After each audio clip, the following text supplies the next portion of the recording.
Example करते हैं resultant of two forces acting at a point के बारे में। Two forces each of magnitude 8 Newton act at a point in the direction OA and OB। Like यहाँ पे two forces हैं 8 Newton and 8 Newton और ये respectively OA direction and OB direction में है। Angle between the forces is x as shown in the figure. The resultant of two forces has component 9 Newton in the direction OA। Resultant का जो x component है या जो एक reference हम position कहते हैं OA कह लें, ठीक है, वो उन्होंने दिया हुआ है, वो कंपोनेंट है 9 न्यूटन। हमें क्या फाइंड करना है? First of all value of x and secondly magnitude of resultant of two forces. तो फर्स्ट ऑफ ऑल हम देखते हैं कि x component of resultant force क्या है। रिजल्टेंट का x कंपोनेंट हमारे पास आएगा, एक तो ये 8 न्यूटन हो गया प्लस इस 8 न्यूटन फोर्स का भी x कंपोनेंट, तो ये आ जाएगा 8 cos ऑफ x। अब रिजल्टेंट का जो x कंपोनेंट है या कंपोनेंट अलोंग OA, इसकी वैल्यू दी है और ये दी है 9 newton. 9 newton equal to 8 newton plus 8 cos x newton को चाहे हम इग्नोर करते हैं तो ये हमारे पास आ जाएगा 8 cos of x equal to 9 minus 8 को उधर दे देंगे तो ये आ जाएगा 1। That means cos of x is equal to 1/8। That mean x की वैल्यू 82.8 डिग्रीज आ जाएगी। तो ये पार्ट 1 का जो हमारा टास्क था, ठीक है, कि x एंगल फाइंड आउट करना था, वो x एंगल आया 82.8 डिग्रीज। सेकेंडली हमें resultant magnitude of resultant of these two forces find out करनी है। फॉर्मूला हमने डिस्कस किया था, r इक्वल होता है square root of f1 squared plus f2 squared plus 2f1 f2, और यहाँ पे अगर हमने एंगल x का है तो x यूज़ करेंगे, थीटा के हैं तो फिर हम थीटा यूज़ करेंगे। तो ये r की वैल्यू इक्वल आ जाएगी यहाँ पे हम square root of 8 squared plus 8 squared plus 2 times 8 into cos of 82.8 और इसको सॉल्व करते हैं। ये आ जाएगा 64 प्लस 64 प्लस 128 cos ऑफ 82.8। इन सब कुछ हम सॉल्व करेंगे तो ये हमारे पास आ जाएगा 12 units. So magnitude of resultant force आई 12 newton. Thank you. Dear students, resultant of coplanar and concurrent forces की एक एग्जांपल को हम डिस्कस करते हैं। Coplanar forces of magnitudes 15 newton, 25 Newton and 30 Newton act at a point B on the line ABC in the direction shown in the diagram. Task ये है कि find the magnitude and direction of the resultant force। तो इसको start करते हैं, इनको first of all resolve करेंगे। तो रिजॉल्व करेंगे तो ये हमारे पास आ जाएगा एक 15 cos 40 और वर्टिकल कंपोनेंट 15 sin 40। इस 25 न्यूटन की फोर्स को भी अगर हम रिजॉल्व करें तो 25 cos 30 और 25 sin 30 और थर्ड फोर्स है हमारे पास 30 न्यूटन। तो रिजल्टेंट का x कंपोनेंट हम फाइंड आउट करते हैं, वो इक्वल आ जाएगा 15 cos 40 माइनस, क्योंकि ये लेफ्ट साइड पे है, एक तो यह कि हम पूरा एंगल ले लें, ठीक है, वो होती फिर नेगेटिव वैल्यू आ जाएगी, या हम पहले माइनस लगा दें और ये लेफ्ट वाला एंगल कंसिडर कर लें।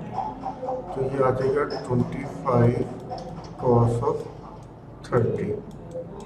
तो इसकी वैल्यू ये बन जाएगी, इसको हम सॉल्व करें तो -10.16। Similarly R Y find out करते हैं। आर वाई के लिए वर्टिकल कंपोनेंट्स को डिस्कस करेंगे, उसको हम कंसिडर करेंगे।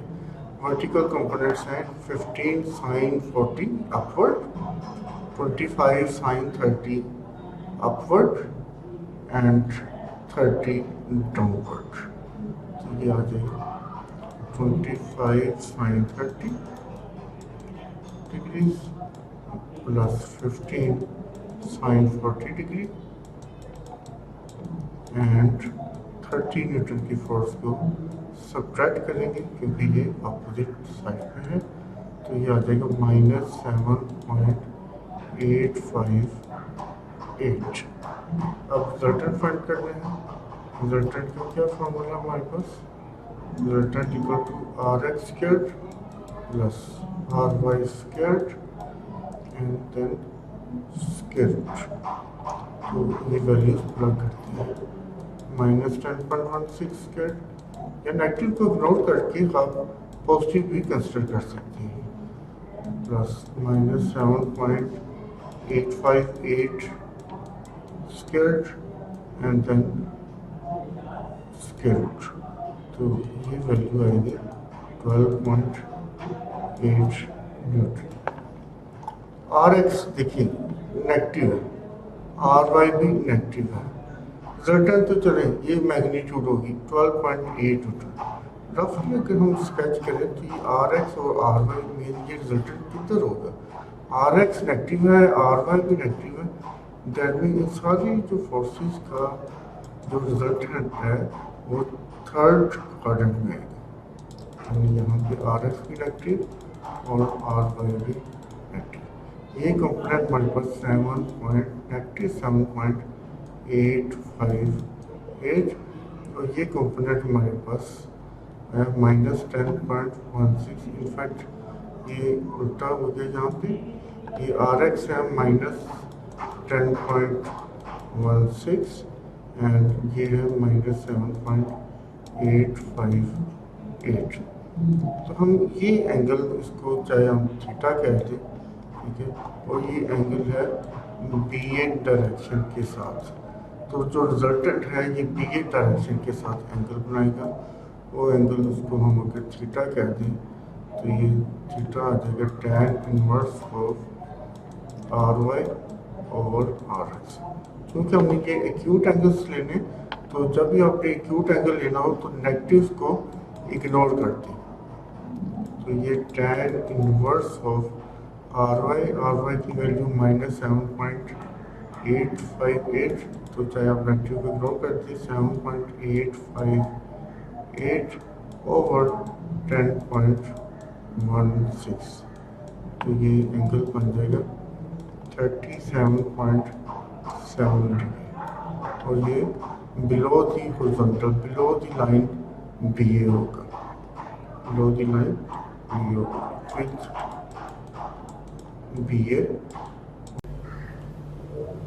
Dear students, resultant of forces की एक एग्जांपल करते हैं। एग्जांपल कुछ इस तरह, 3 coplanar forces act at a point. The magnitude of the forces are 20 newton, 25 newton and 30 newton and the direction in which forces act are shown in the diagram, where sin A is 0.28, cos A is 0.96 and sin B is 0.6 and cos B is 0.8। यहाँ पे 3 forces हैं, 20 newton, 25 Newton और 30 Newton, और ये different direction में। यहाँ angle ये कुछ इस तरह दिया हुआ है कि sin A is 0.28 and cos A is 0.96, whereas sin B is 0.6 and cos B is 0.8। Show करना कि show that the resultant of the 3 forces has a zero component in the x direction, यानी horizontally balanced है, ये हमने show करना है। Number 2 show करना है कि find the magnitude and direction of the resultant of the 3 forces. Three forces के रिजल्टेंट की direction and magnitude find out करनी है। नंबर 3 पे the force of magnitude 20 Newton is replaced by another force, इसको remove करके एक और force लगाई। इसका फैक्ट क्या होगा? The fact is that the resultant force is unchanged in the magnitude but reverse in direction. State the magnitude and direction of the replacement force. तो इसको सॉल्व करते हैं। सबसे पहले हम हॉरिजॉन्टल फाइंड आउट करते हैं, आर एक्स फाइंड आउट करते हैं।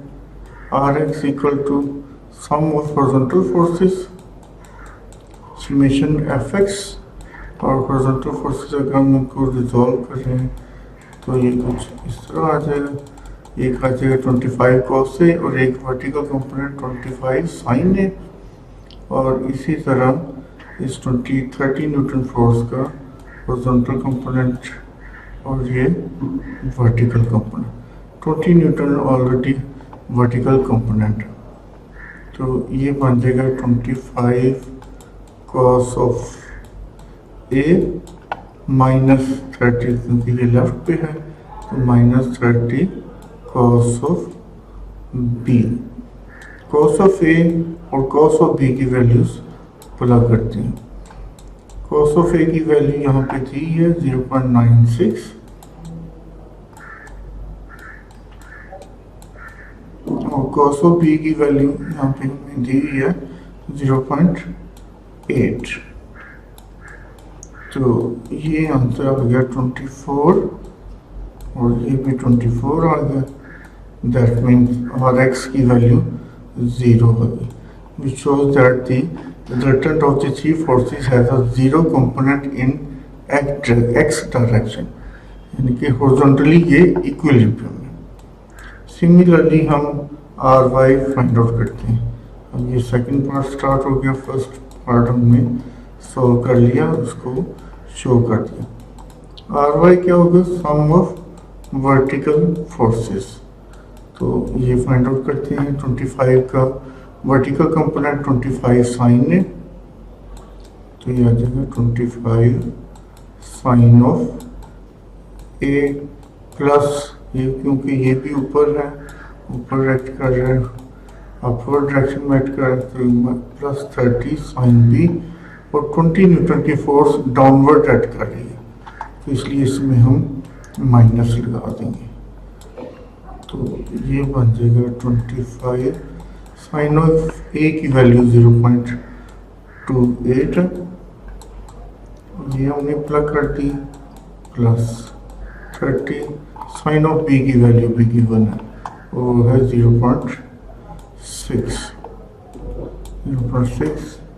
माइनस 20। तो ये सारी वैल्यूज आके अगर हम सारा सिंप्लीफाई करें तो आर वाई 5 न्यूटन की फोर्स हो जाएगी, यानी कि आर वाई आपके पास 5 न्यूटन है, आर एक्स 0 है। इसका मतलब कि हॉरिजॉन्टली ये इक्विलिब्रियम है, लेकिन वर्टिकली ये है नॉन इक्विलिब्रियम। अपवर्ड ये एक्ट कर रहा है 5 न्यूटन की फोर्स। दैट मीन जो रिजल्टेंट होगा, रिजल्टेंट आर हम फाइंड आउट कर लेते हैं। R equal to R X squared plus R Y squared and